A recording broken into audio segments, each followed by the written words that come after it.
y vamos a compartir pantalla. Ahí estamos. Bien. La clase pasada habíamos finalizado en la filmina anterior, en la que era un cuadro en la cual se podían ver las ramas, en cómo se generaba los distintos tipos de procesos por los cuales uno hablaba de la generación de corriente eléctrica. Ahora, ¿cuáles son las fuentes de electricidad?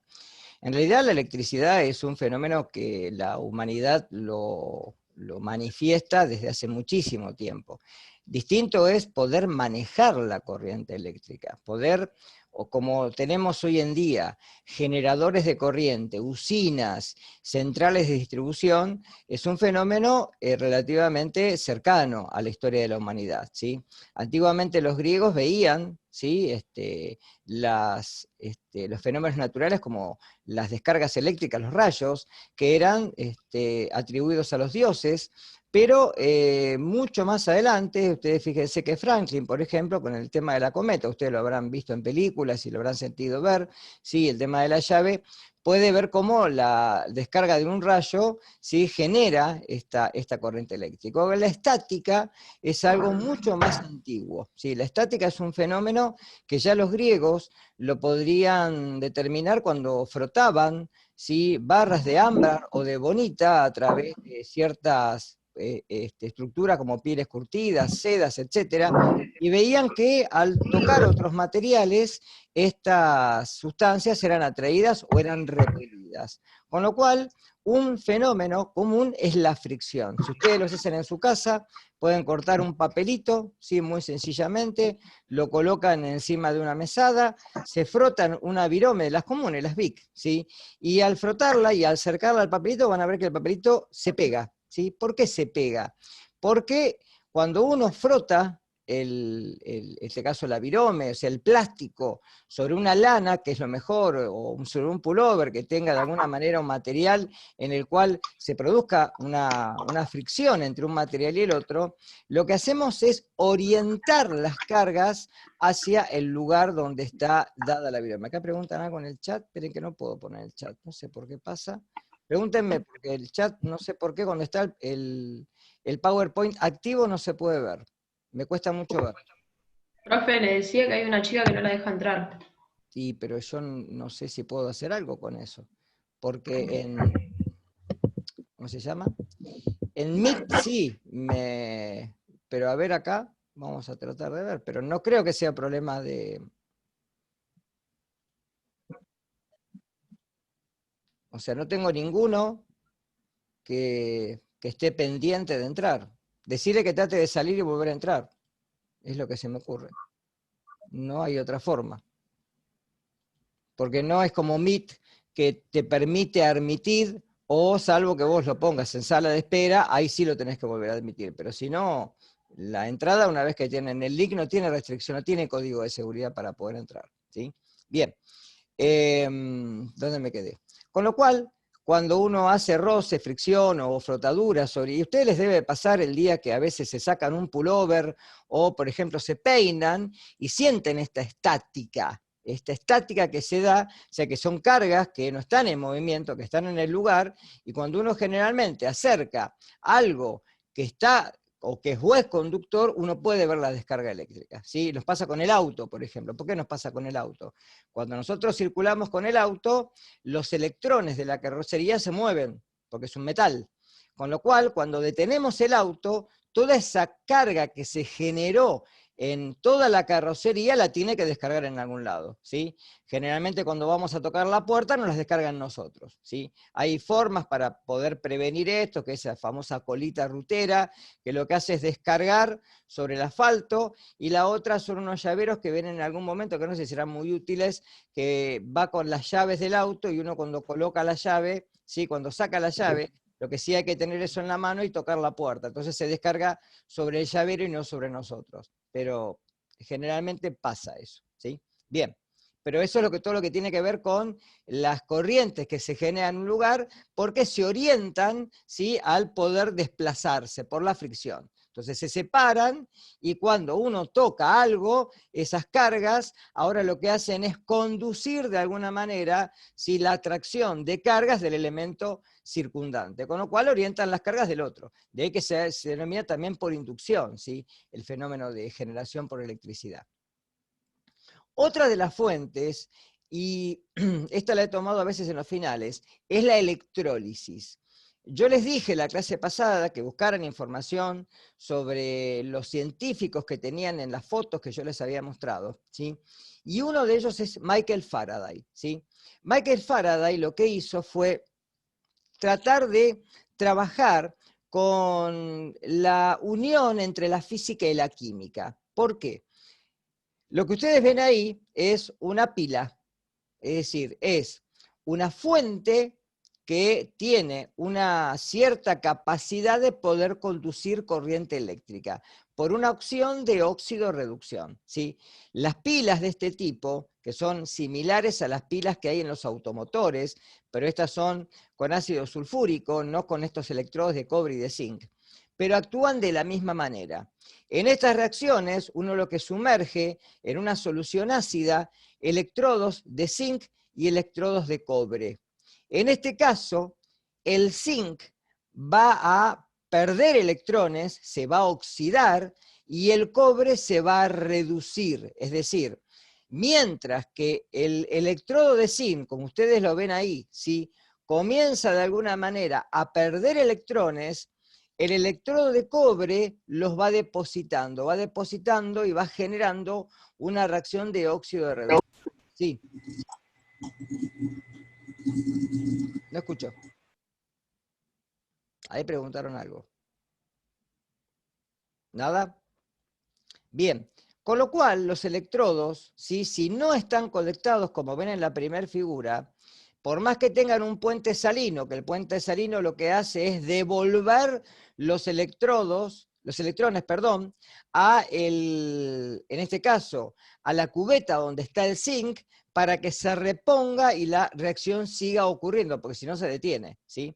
Con lo cual, si ustedes colocan un puente salino, como ven en la segunda imagen, y colocan ahora, ¿sí?, algo que conecte ambos electrodos, como por ejemplo un cable con una lamparita, van a ver que la lamparita se enciende. ¿Por qué se enciende? Justamente porque los electrones circulan a través de algo que vamos a ver después que se denomina circuito. Un circuito es algo que obviamente no tiene fin, ¿sí?, que está conectado y que uno lo puede tomar de cualquier punto y lo puede seguir y puede de alguna manera, ¿sí?, volver al punto de partida. ¿Está claro? Eso es un circuito. Con lo cual, este experimento, que de alguna manera fue algo que comenzó a revolucionar los fenómenos a través de la energía eléctrica disponible y pudiendo ser de alguna manera manipulada por el hombre. Muy importante esto.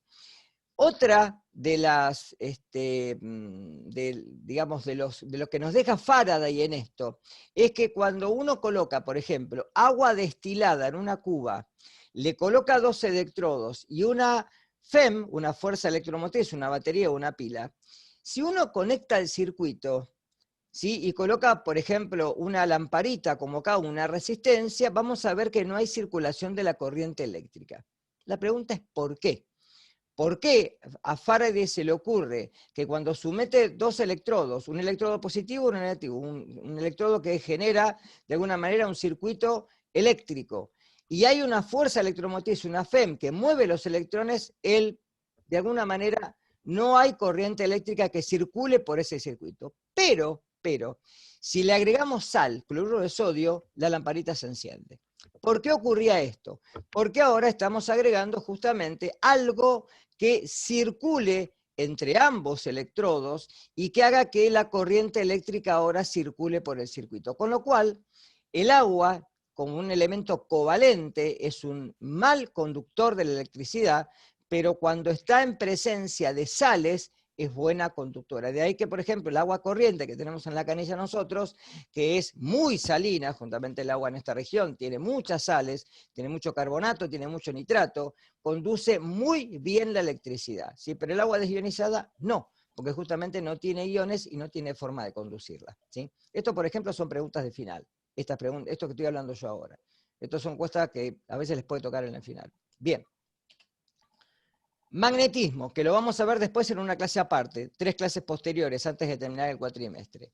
¿Sí? También Michael Faraday, ¿sí?, descubre este fenómeno de inducción electromagnética. Es decir, si en alguna manera nosotros tenemos 2 sustancias que generalmente son compuestas por metales, el metal es ferromagnético, tiene la capacidad de magnetizarse, es decir, de poderle inducir un campo magnético que es similar, pero no igual, ojo, al campo eléctrico. Es decir, se genera cuando hay 2 estructuras de zona polar contraria. De ahí que tenemos un polo norte y un polo sur, ¿sí? Si uno, por ejemplo, un imán lo corta y lo separa, después no lo puede volver a unir como si quisiera que el negativo se une con el positivo. ¿Por qué? Porque al cortar un imán se generan 2 nuevos polos. Es decir, la polaridad existe porque hay una diferencia, esto ya lo vamos a ver después, entre ambos puntos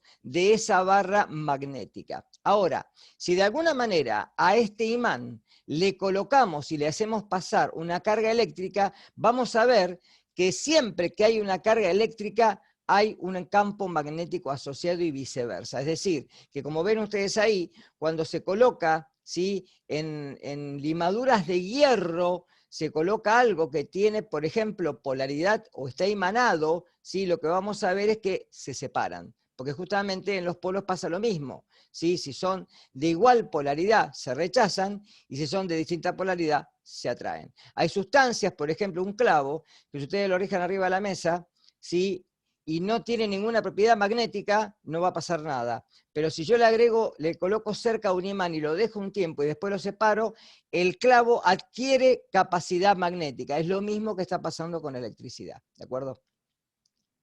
De ahí que hablamos de campo magnético y de campo eléctrico, porque se generan campos alrededor de estas zonas en donde hay cargas, donde hay zonas de polaridad distinta. Calor. El calor también puede ser una fuente de electricidad. ¿Por qué? Porque, por ejemplo, ¿sí?, la fuente natural que tenemos en nuestro planeta, que es una fuente de energía natural, es el Sol.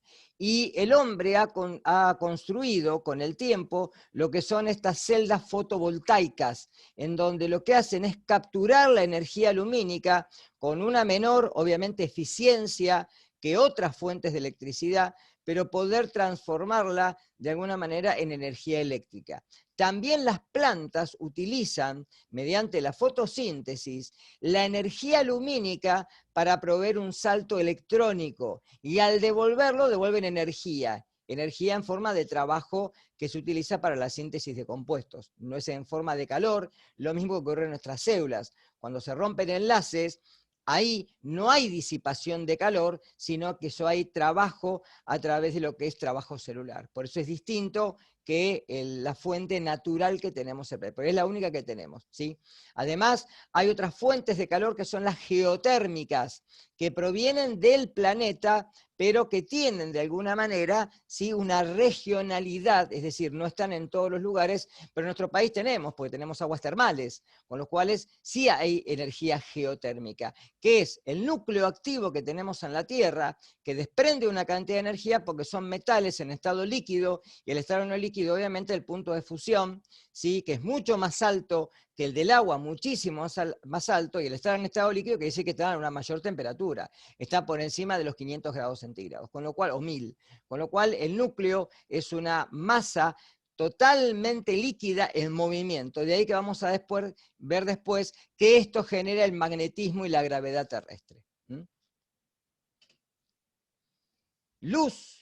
Un fenómeno es el lumínico. A través de la energía eléctrica podemos generar luz. Y estamos muy acostumbrados, y salvo cuando hay un corte de luz, nos que esto de alguna manera nos perjudica, nos damos cuenta de lo necesaria que es la luz. Recuerden que la luz natural es la del sol y la artificial está dada por ciertos implementos que vamos a ver ahora, por ejemplo, en los circuitos, en los cuales son resistencias que al resistir, como dice la palabra, el paso electrónico, logran elevar la temperatura y por eso generan, una lamparita genera por un lado calor y por otro lado genera este fenómeno que es el lumínico, ¿sí? Que son fotones que se mueven en el espacio, ¿sí? Las células fotovoltaicas, fíjense que están hechas de silicio y son estos paneles que se dan en algunos lugares, en nuestro país se utilizan muy poco, ¿sí?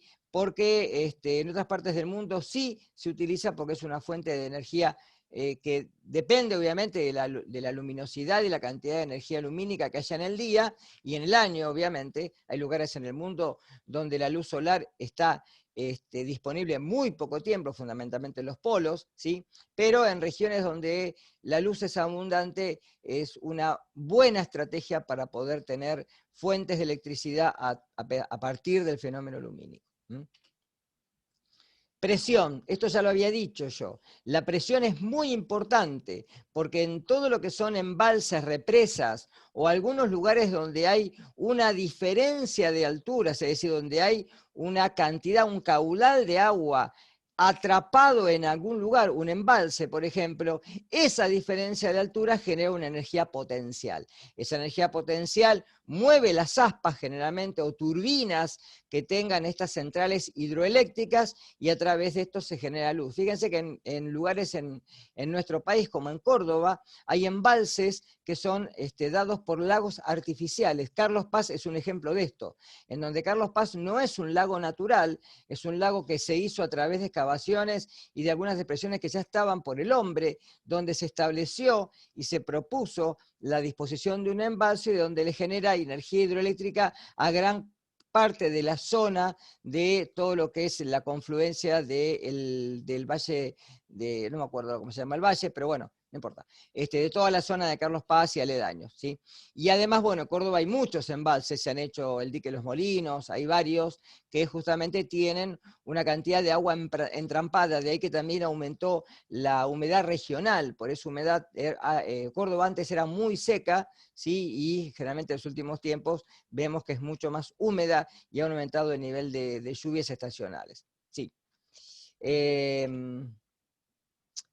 Llegamos a concepto de corriente, ¿sí?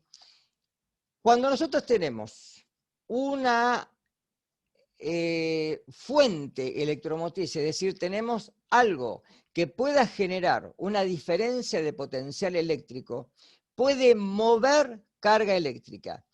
Cuando se mueve la carga eléctrica a través de un conductor, hablamos de flujo de corriente eléctrica o hablamos directamente de corriente eléctrica. Por eso la definición es el movimiento o flujo, es decir, la cantidad de electrones que van a circular a través de un cuerpo conductor. Y lo tienen que ver como un caudal, ¿sí? El caudal es el sinónimo de la intensidad de corriente eléctrica, es decir, la cantidad de corriente eléctrica que circula por la unidad de tiempo. De ahí que cuando hablamos de electrones que desplazan a través de un cuerpo conductor, un cable, ¿sí?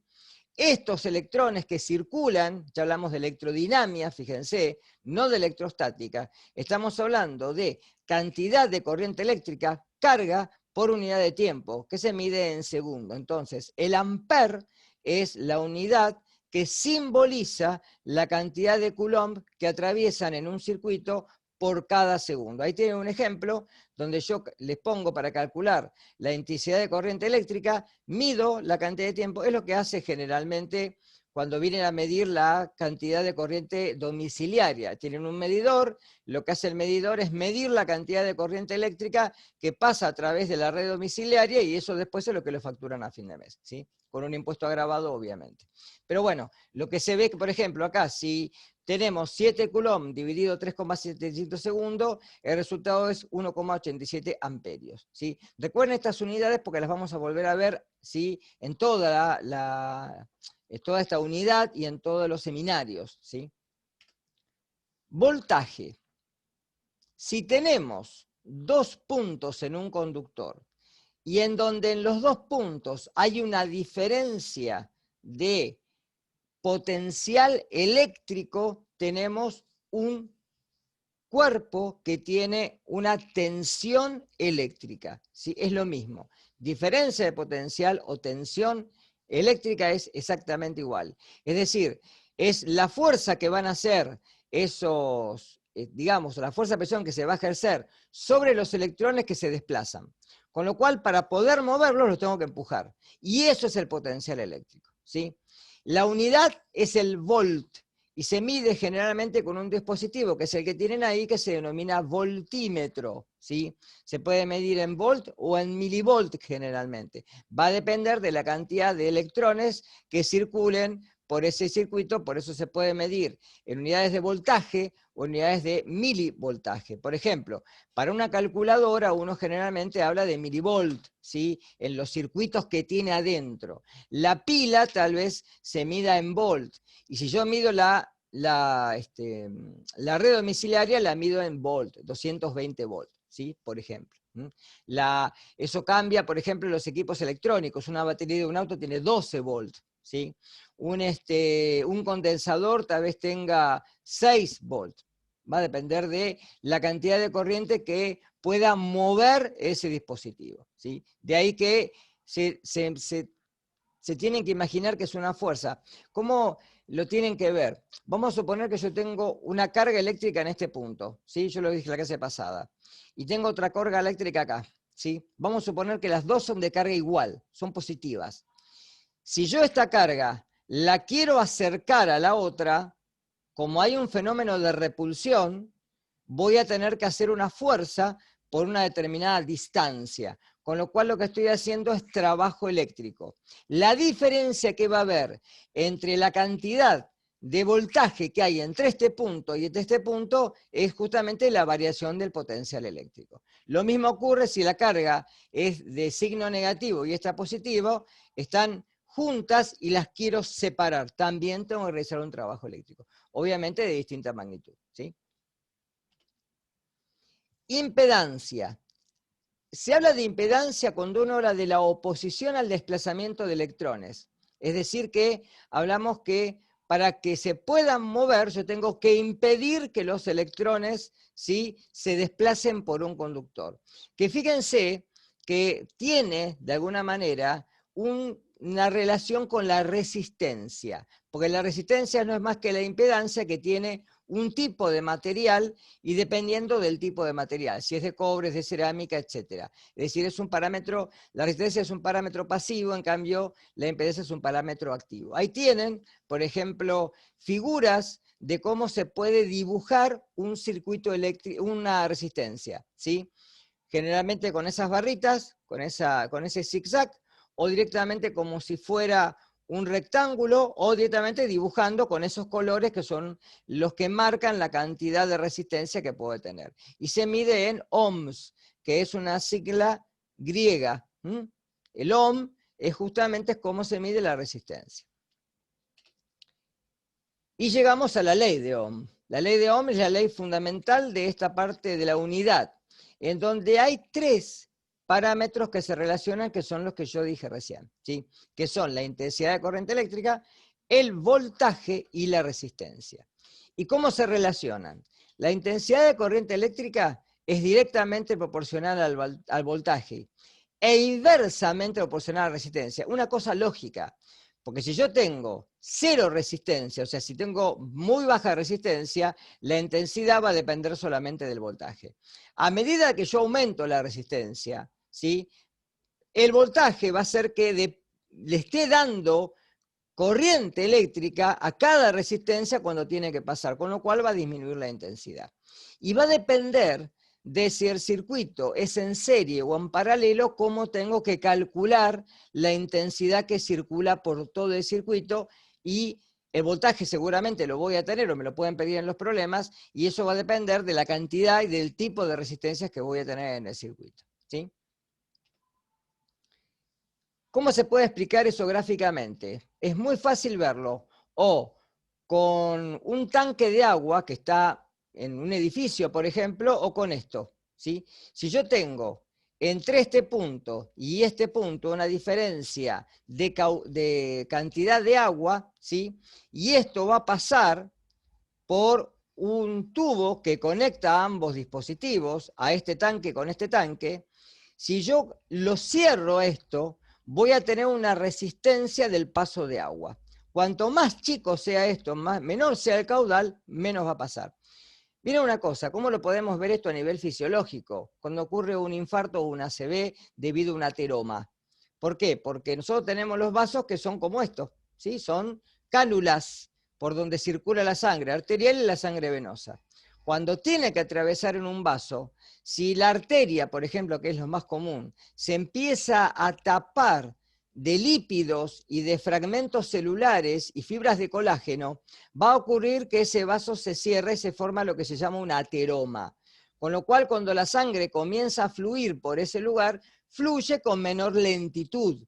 Es decir, hay una resistencia del paso. Imagínense, esa resistencia ocurre cuando el corazón bombea la sangre, que lo hace con mucha fuerza. Con lo cual, ese vaso va a sufrir la fuerza de la presión hidrostática y en algún momento puede colapsar. Y así es como se produce un infarto. O una ACV, si es una arteria que va hasta el cerebro, porque se queda el cerebro sin sangre, y si no tiene de alguna manera ese material, puede haber rupturas en las arteriolas que hay, las arteriolas o capilares que hay en el cerebro, y esto puede producir la muerte neuronal. ¿Se entiende esto? ¿Queda claro? Lo que es la diferencia de potencial, porque esto es muy importante, porque entendiendo esto podemos entender circuitos. ¿Ninguna pregunta hasta acá? Bien. Potencia eléctrica. La potencia eléctrica, que es lo que nosotros nos van a devolver con el recibo de la luz, ¿sí? Que se mide en watts, fíjense, es el voltaje, ¿sí? Que se puede medir, ¿de acuerdo?, por la intensidad de corriente, ¿de acuerdo? Con lo cual, también lo podemos determinar como la intensidad de corriente al cuadrado por la resistencia, o lo podemos determinar por el potencial al cuadrado sobre la resistencia. Cualquiera de estas fórmulas, o la interconversión, fíjese, porque lo que estoy haciendo en la segunda fórmula, ¿sí?, es solamente reemplazar de la primera, ¿sí?, de la fórmula de potencial eléctrico, y con lo cual directamente vinculo las tres fórmulas con una sola. Ahí tienen, esto después lo pueden tener para el parcial, como por ejemplo, si yo quiero medir tensión, ¿sí?, tengo fórmulas que me vinculan para poder medir o la tensión, o la corriente, o el potencial, o la resistencia. Cualquiera son, ¿sí?, dúctiles para poder trabajar en esta parte de la materia. Circuitos en serie y circuitos en paralelo. Un circuito en serie se da cuando todas las resistencias están conectadas una al lado de la otra. De ahí que se diga en serie. ¿De acuerdo? ¿Cuál es la particularidad? Que si en algún momento una de esas bombitas se quema, la otra no recibe luz. ¿Está claro? Eso es muy importante, ¿eh? Fíjense, cuando se conectan, ¿sí?, uno se une al otro, y por eso se dice que son en serie. Cada uno está sometido a una tensión diferente, ¿sí?, pero la intensidad que recorre por los tres es la misma. Ténganlo en cuenta esto. Es decir, en un circuito en serie, cada vez que atraviesa, si la corriente por cada uno de ellos, hay una caída de potencial. Por una cuestión lógica, porque cuando quiere atravesar, tiene una resistencia, y para poder hacer que circule la misma cantidad de corriente, tiene que bajarle el potencial eléctrico, ¿sí? Ahora, la cantidad de corriente que circula por el circuito es exactamente la misma. Lo que cambia es el potencial. Si ustedes miden con un voltímetro entre uno y otro, van a ver que el potencial es distinto. Hay una caída de potencial, ¿sí? En cambio, cuando están en paralelo, ¿sí?, se conectan de tal manera que el circuito es uno solo y lo atraviesan resistencias. Por eso se dice que son en paralelo, son paralelas. Y acá es al revés. Acá cada vez que pasa, como la corriente, como si fuera una cañería, como si la corriente tiene que pasar a través de otro caño y sigue pasar otro caño, lo que cae es la intensidad de corriente eléctrica, pero el voltaje es exactamente el mismo. ¿Está? Ahí lo tienen en la FIMERA, lo sé que le acabo de decir. Y los mixtos son los que tienen circuitos en paralelo y circuitos en serie, de las dos clases, ¿sí? Hay algunos que pueden tener más de una fuente, en esta materia no les vamos a tomar ninguno de esos, todos van a tener una fuente sola, pues si no tienen que aplicar las reglas de Kirchhoff, pero para no complicarlos, ¿sí? Solamente va a haber una FEM, una fuente electromotriz, una batería, una pila, un generador, etc. Ahí tienen, circuito en serie. La corriente que fluye por el circuito es la misma, ¿sí? El voltaje en cada dispositivo será distinto, si la resistencia es distinta, obviamente, ¿sí? La suma de todos los voltajes me tiene que dar el voltaje total, ¿sí? Porque justamente es la suma de cada uno de los individuales. Y la suma de las resistencias en serie, de cada uno, es la suma, o sea, la resistencia equivalente, perdón, es la suma de cada resistencia individual. Fíjense, si acá tengo, por ejemplo, un circuito en serie, donde tengo R1, R2 y R3, si quiero sacar la resistencia equivalente para poder determinar la intensidad de la corriente eléctrica, porque seguramente me van a dar el voltaje, lo que tengo que es sumar las tres. Si una es de 2, otra es de 3 y otra es de 5 ohms, tengo 2 y 3, 5, ¿sí? Y 3, 8 ohms, ¿sí? Acá tienen un ejemplo. Mírenlo, por favor. Fíjense. El mismo circuito, exactamente el mismo, una resistencia de 10, una resistencia de 20 y una de 30. La resistencia equivalente es la suma de las tres, es decir, sumo 10 más 20, 30 y 30, 60 ohms. ¿Sí? Para calcular la intensidad de corriente eléctrica, lo que hago es dividir directamente el voltaje sobre la resistencia. Entonces, 180 es el voltaje, dividido 60 me da 3 amperes. ¿Sí? Ahora, para calcular el voltaje individual, lo que hago es directamente multiplicar la resistencia por la intensidad de la corriente. Entonces, si esta es de 10 amperes, 10 por 3, 30 volts. La otra es de 20 amperes, 20 por 3, 60 volts. Y la otra es de 30 amperes, 3 por 3, 90 volts. Si lo sumo, 9 y 6, 13, 9 y 6, 15, perdón, y 3, 18, 180 volts. Es decir, llego al voltaje total. ¿Sí? Circuitos en paralelo. Acá el voltaje es el mismo, pero cambia la corriente que pasa por cada una de las ramas que conectan al circuito en paralelo. ¿Sí? Por eso la resistencia no es la suma, sino es la inversa de la suma de cada una de las resistencias en serie. Con lo cual, si yo sumo, ¿sí?, la inversa de cada uno y hago la inversa de la misma, ahí recién encuentro la resistencia equivalente de un circuito en paralelo. ¿Sí? Fíjense acá, por ejemplo, tienen un circuito en paralelo, ¿sí?, la resistencia 1, la 2 y la 3. ¿Sí? Para calcular la total, lo que hago es 1 dividido, o lo mismo la sumo y después lo invierto. Es exactamente igual. Pero si no hago 1 dividido, 1 sobre R1 más 1 sobre R2 más 1 sobre R3, ¿sí? Hay una fórmula que también sirve para dos resistencias, pero generalmente para más de dos tiene que hacer este paso, ¿sí? Y lo que hago es directamente hacer esta suma de fracciones y luego calculo la inversa de esa suma y ya está, porque fíjense que si yo hago esto, me queda ohms a la menos 1. Para que me quede eso en ohms tengo que calcular la inversa, no me queda otra. Ahí tienen un ejemplo, ¿sí? Fíjense, tenemos una resistencia de 10, perdón, una de 5 y una de 15. Y el voltaje de la FEM es de 6 volts, una batería común. Lo que hago es 1 sobre 10, 1 sobre 15, 1 sobre 15. Me queda 11 treintaavos. Es decir, que ese equivalente son 30 onceavos o 2,73 ohms. Luego, para calcular la corriente, es lo mismo que el otro, divido el voltaje, dividido la resistencia equivalente, me da 2,2 amperes. ¿Sí?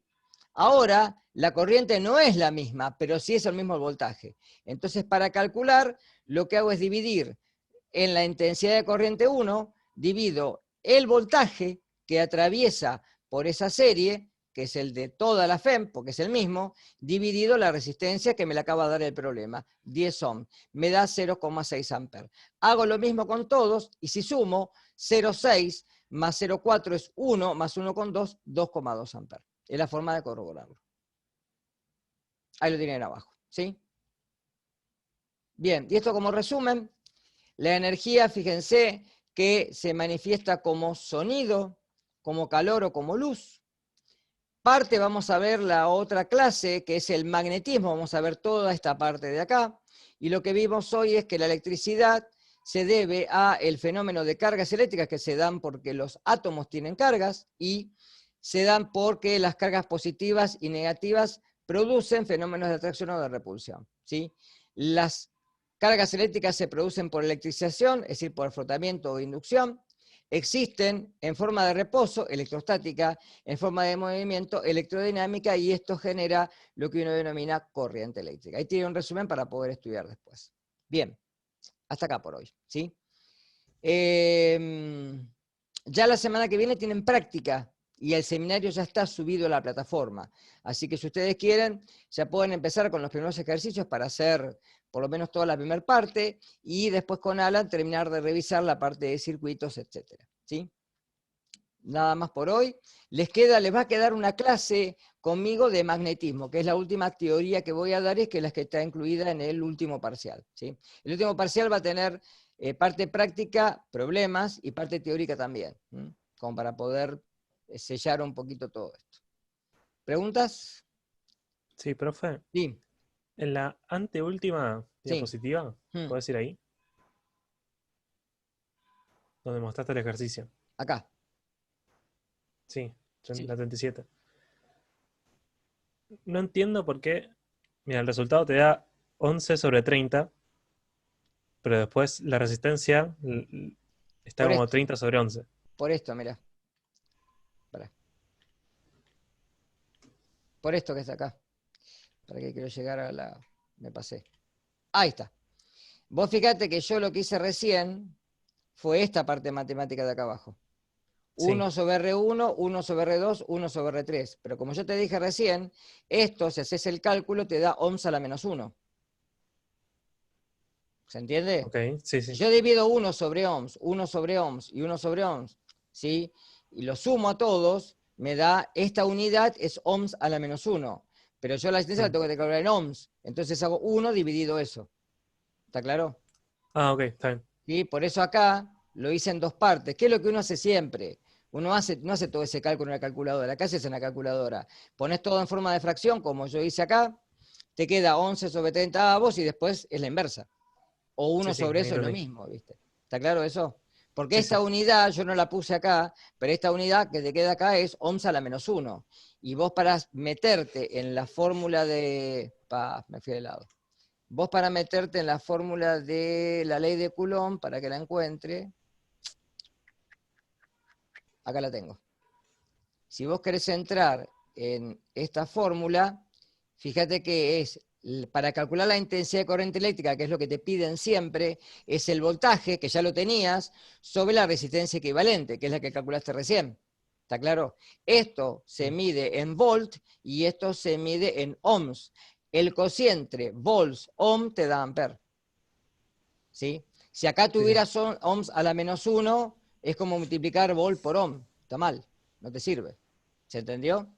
Sí, sí, sí. ¿Quedó? Bien. Sí. Bueno, después los Bien, circuitos van gracias. a ver que los primeros son sencillos y el último hace uno mixto. Igualmente no se asusten con el mixto. El mixto lo tienen que hacer por partes. Es decir, si tienen una parte del circuito en paralelo y una en serie, lo que hacen es primero sumar las tres en paralelo. Entonces les va a quedar una sola. ¿Se entiende? Porque es la equivalente, te queda una sola de las tres. Porque es la equivalente de esas tres. Y queda en serie con las otras, y ya está. Y después sumas, pues, o sea, en un circuito mixto primero se resuelve la parte que está en paralelo y después se resuelve la parte que está en serie, porque es la suma de todas las demás. ¿Sí?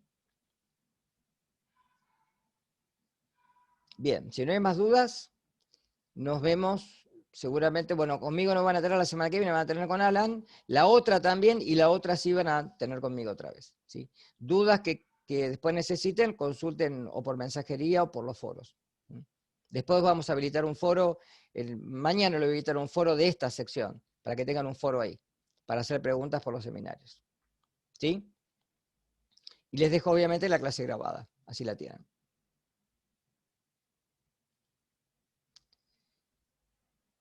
Bien, nos vemos.